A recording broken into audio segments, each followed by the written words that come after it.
Tablets, tech, and TV screens have become so pervasive in our lives, a lot of parents worry about their kids, how much is too much. Yeah, Deanie found for one group in particular, anytime is too much. And Deanie, is this something new?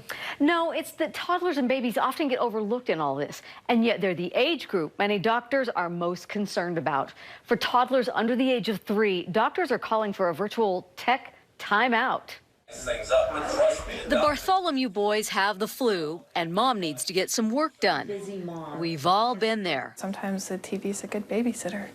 I hate to say it, it's not true every day, but sometimes it's true. Screen time for kids under the age of 2 has doubled since 1997, according to the Journal of the American Medical Association Pediatrics.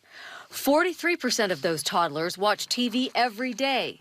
And by age 6, the Kaiser Family Foundation found 77% of kids can work the TV themselves. Do you know how to do it? Tablets and phones, no problem.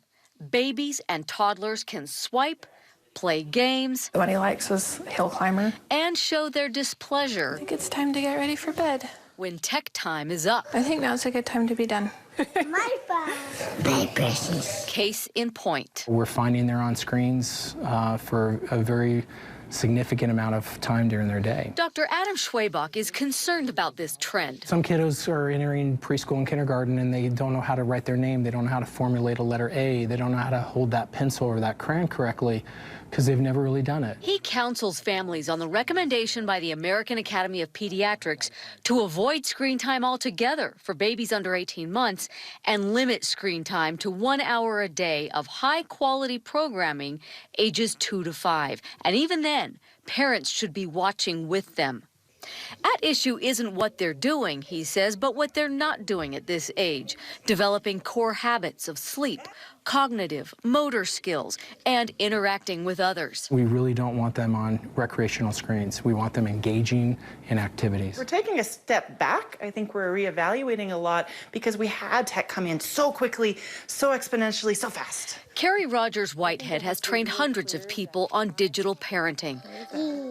She cautions not all media is educational just because it's geared to toddlers. There's been a proliferation of a lot of new videos aimed at toddlers. And I do caution parents of unrestricted some of these access because of the algorithm. You don't know what's going to pop up next. Okay, it's your turn. And then there's the issue of what's realistic. In a household where older siblings and parents are all on devices, keeping them away from little brothers can be a challenge. I think with screens, but also many other things, it's better to have controlled exposure than no exposure. She tries to model responsible use, puts down her phone, and finds kids won't choose tech over a game with mom. It's kind of a question of how you're balancing your time with them. Her digital parenting classes teach the same, along with family policies, tech-free zones, tech-free times, firm bedtime shut-off, and trying to make screen time a shared experience. So I would